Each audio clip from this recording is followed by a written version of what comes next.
Hello friends, आप सभी का स्वागत है आपके अपने इस YouTube channel GK tricks with Sadiq में। तो दोस्तों, इस वीडियो में हम बहुत बड़ी इंपॉर्टेंट बात करने वाले हैं। जी हाँ फ्रेंड्स, आधार बायोमेट्रिक के बारे में। जी हाँ फ्रेंड्स, सबसे बड़े सवाल जो कैंडिडेट्स के यही कमेंट्स आ रहे हैं कि अगर आधार जैसे ग्रुप डी एग्जाम जब भी होगा तो आधार बायोमेट्रिक जैसे रेलवे ने बताया है, तो आधार बायोमेट्रिक क्या होता है, इस बारे में हम इस वीडियो में बात करेंगे। हमारे 4 मोस्ट इंपॉर्टेंट यहाँ पर कैंडिडेट्स के सवाल होते हैं कि सबसे बड़े सवाल 4 इंपॉर्टेंट सवाल ये होते हैं कि आधार बायोमेट्रिक क्या होता है, उसके बाद परीक्षा में आधार कार्ड ले जाना ज़रूरी होता है क्या, और फिर आधार अपडेट होना ज़रूरी है क्या, ये तीसरा सवाल। और उसके बाद जो है आधार बायोमेट्रिक अगर परीक्षा में आधार बायोमेट्रिक ना हो तो फिर उसके लिए क्या होगा, परीक्षा देने देंगे या फिर नहीं। तो इसके बारे में हम आपके सारे सवालों के जो है ऑफिशियली आपको जवाब देंगे। तो चलिए दोस्तों, हम वीडियो को शुरू करते हैं। इससे पहले जो चैनल पर नए, प्लीज़ चैनल को सब्सक्राइब जरूर कीजिएगा, बेल आइकन जरूर दबाएगा रेलवे भर्ती बोर्ड की पल पल की अपडेट्स के लिए, और दोस्तों के साथ इस वीडियो को ज़्यादा से ज़्यादा शेयर कीजिएगा। उसके बाद ही दोस्तों इस वीडियो को आखिर तक जरूर देखिए, क्योंकि एक एक पॉइंट आपके लिए बहुत ही इंपॉर्टेंट होने वाला है। तो चलिए दोस्तों, हम वीडियो को शुरू करते हैं। तो दोस्तों, सबसे पहले हम जान लेते हैं कि आधार बायोमेट्रिक क्या होता है। तो देखिए दोस्तों, आधार बायोमेट्रिक जो होता है वो आपका जब आपने आधार कार्ड बनाया था, ठीक है, सबसे पहले जब भी आपने 2011 में बनवाया हो, 2015 में बनवाया हो, 2018 में बनाया या कभी भी बनाया हो या फिर उसे अपडेट करवाया हो, तो देखिए जो आपका आधार बायोमेट्रिक में क्या होता है कि जो बायोमेट्रिक आपकी ली जाती है, जब आप आधार सेंटर पर आधार को अपडेट करवाते हैं या नया आधार कार्ड बनवाते हैं, तो आप जो है अपने फिंगर्स मतलब कि दोनों हाथों की 5-5 उंगली, मतलब कि 4 उंगली ये और एक अंगूठा, ठीक है, एक हाथ का 4 उंगली और एक अंगूठा, और फिर दूसरे हाथ के 4 उंगली और एक अंगूठा, मतलब टोटल आपके 10 फिंगर्स जो हो जाते हैं। तो ये जो है आपका बायोमेट्रिक में, ठीक है। अब आधार बायोमेट्रिक क्या होता है, तो एग्ज़ाम हॉल में आपका या तो लेफ़्ट थंब का इंप्रेशन लिया जाता है, या फिर आपका जो है राइट थंब का इंप्रेशन लिया जाता है। कभी कभी क्या होता है कि अगर किसी का लेफ़्ट और राइट का थंब नहीं आता है, तो उसका जो है फिंगर जो होती है, जैसे फर्स्ट फिंगर्स होती है, सेकंड फिंगर्स होती है जो हाथ की, तो उसका जो है फिंगर लिया जाता है, ठीक है, उसका जो है बायोमेट्रिक किया जाता है कि भाई ये जो कैंडिडेट्स है वो सामने है या फिर नहीं, या फिर कोई और कैंडिडेट्स तो नहीं है इसके अलावा। क्योंकि आप जब CBT 1 में आपका आधार जो वेरीफाई हो जाएगा, तो आप जब PET वगैरह के लिए जाओगे, DV के लिए जाओगे, तो जब और आपको जब मेडिकल के लिए बुलाया जाएगा, तो वहाँ भी आपका जो है फिंगर लिया जाएगा और देखा जाएगा कि ये जो है जिस कैंडिडेट ने CBT का फेस दिया था, मतलब कि जो CBT 1 दिया था या ग्रुप डी का जो पेपर दिया था, तो वही कैंडिडेट है या फिर कोई दूसरा कैंडिडेट है। तो ये जो है पूरी तरह से निष्पक्ष, मतलब कि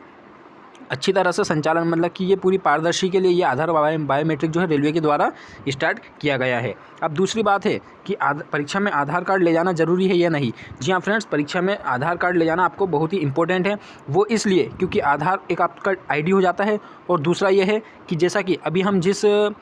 सेंटर पर अभी टाइपिंग टेस्ट, NTPC का टाइपिंग टेस्ट देने गए थे, तो वहाँ पर जो है पहले क्या होता था कि अभी तक जैसे CBT 1 दिया NTPC का और CBT 2 जो दिया था, तो उसमें जो है डायरेक्ट आपका थंब लेकर के आपका जो है थंब कैप्चर करके, मतलब कि आपको सीट अलॉट कर दी जाती थी कि आप वो फला कंप्यूटर पर जाके बैठिए। लेकिन इस बार हमने देखा है कि जब हम टाइपिंग टेस्ट देने गए थे, तो हमारा जो है आधार कार्ड लिया गया था, और आधार कार्ड के बाद आधार नंबर डाला गया था। पूरे जो है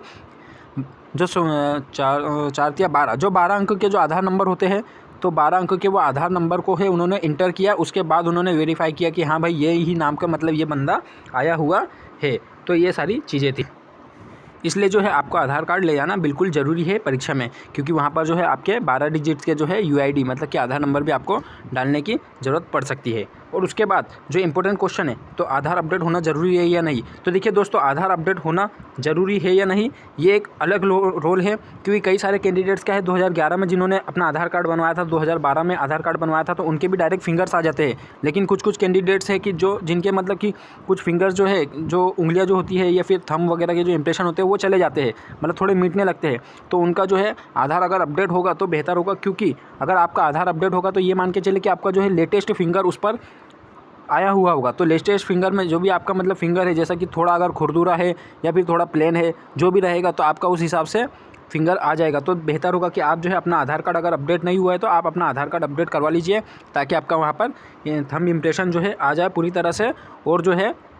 आपको किसी प्रकार की वहाँ पर कोई भी दिक्कत ना हो। तो आधार के अपडेट होना बहुत ही इंपॉर्टेंट रोल निभाता है, इसलिए प्लीज़ आप अपने जो है आधार को अपडेट ज़रूर करवाइएगा, ताकि आपका जो है किसी भी प्रकार की बायोमेट्रिक में वहाँ पर कोई प्रॉब्लम ना आए। अब उसके बाद बात कर लेते हैं कि आधार बायोमेट्रिक ना होने पर क्या होगा। तो देखिए दोस्तों, कई सारे कैंडिडेट्स का क्या होता है कि जब एग्ज़ाम हॉल में जाते हैं, तो वहाँ पर जो है उनका जो है लेफ़्ट थंब का इंप्रेशन लिया जाता है या फिर राइट थंब का इंप्रेशन लिया जाता है, लेकिन उनका इंप्रेशन नहीं आता है। तो ऐसे कैंडिडेट्स क्या करते हैं, जैसे कि देखिए 2011 का किसी का है तो उसका इंप्रेशन नहीं आया, या किसी ने अपडेट भी करवाया था फिर भी उसका जो है क्या है कि थंब इंप्रेशन नहीं आ रहा है। तो उसके लिए क्या होता है कि देखिए इसमें भी कोई घबराने वाली बात नहीं है। वैसे बेसिकली देखा जाए तो कई सारे कैंडिडेट्स का जो है थंब इंप्रेशन नहीं आता है, तो क्या होता है, तो रेलवे द्वारा जो है TCS को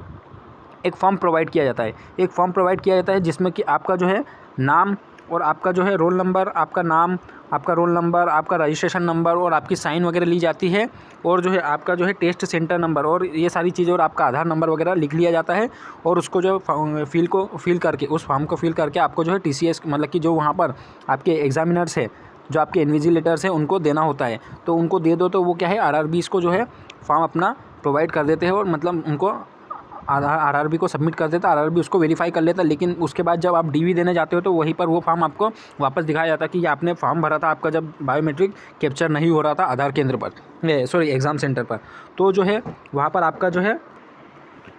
तो अगर आपका आधार के मतलब कि परीक्षा हॉल में अगर आपका जो है इंप्रेशन ना आए तो कोई इतना टेंशन वाली बात भी नहीं है कि जो है आपको मतलब परीक्षा केंद्र पे आपका इंप्रेशन आना ही चाहिए। देखो अगर नहीं आया तो आपको वो फॉर्म भर के वो एग्जामिनर्स खुद ही, आपको इन्विजिलेटर्स खुद ही जो है आपको एक फॉर्म प्रोवाइड करेंगे। तो आप उसको फॉर्म को फिल करके आप जो है उनको सबमिट कर दीजिएगा, तो वह RRB को वहाँ पर सेंड कर देंगे, ताकि जो है आपका जो है किसी प्रकार का एग्ज़ाम पर कोई भी रोक ना लग पाए। पर मेरे ख्याल से बेहतर यही है दोस्तों कि आप अगर आधार को अपडेट करवा ले तो ज़्यादा आपके लिए बेटर है, क्योंकि आपको जो है आधार अगर अपडेट अभी होगा तो ताज़ी उंगलियां फिंगर्स वगैरह रहेगी, तो आपको जो है बायोमेट्रिक में किसी प्रकार का कोई भी दिक्कत नहीं आएगी। तो चलिए दोस्तों, आई होप आपको अच्छी तरह से समझ में आ गया होगा। तो चलिए दोस्तों, इस वीडियो में हम इतने रखेंगे, मिलते हैं अगली वीडियो में, तब तक के लिए अपना ख्याल रखें। ओके